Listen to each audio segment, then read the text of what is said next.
बदलापुरात एका 4 वर्षाच्या मुलीवर शाळेच्या व्हॅनमध्ये लैंगिक शोषण झाल्याच्या घटनेनंतर या प्रकरणानंतर आता राजकीय वातावरण तापलंय। या प्रकरणावर राष्ट्रवादी काँग्रेस गटाने तीव्र प्रतिक्रिया व्यक्त केली आहे। दरम्यान या प्रकरणामुळे राष्ट्रवादी काँग्रेस पक्ष आक्रमक झाला असून त्यांनी संबंधित स्कूल व्हॅनची तोडफोड देखील केल्याचा प्रकार समोर येतोय।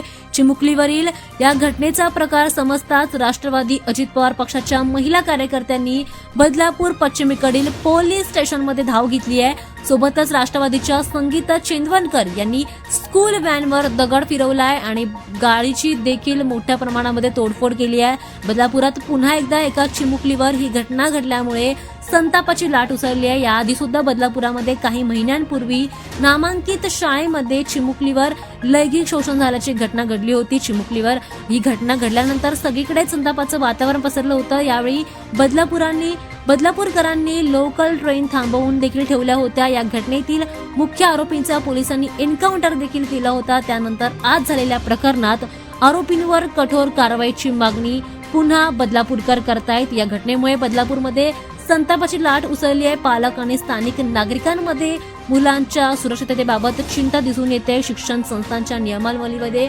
कडक उपाययोजना करणं आवश्यक असल्याची मागणी देखील यावेळी करण्यात येते। ही घटना बदलापूरच्या सुरक्षेच्या प्रश्नावर पुन्हा एकदा प्रकाश टाकते आणि सामाजिक आणि राजकीय दृष्टिकोनातून ही महत्त्वाचं असल्याचं मानलं जात आहे। राष्ट्रवादी अजित पवार गट आता यावर संताप व्यक्त करतोय आणि यांनी तीव्र प्रतिक्रिया देखील व्यक्त केली।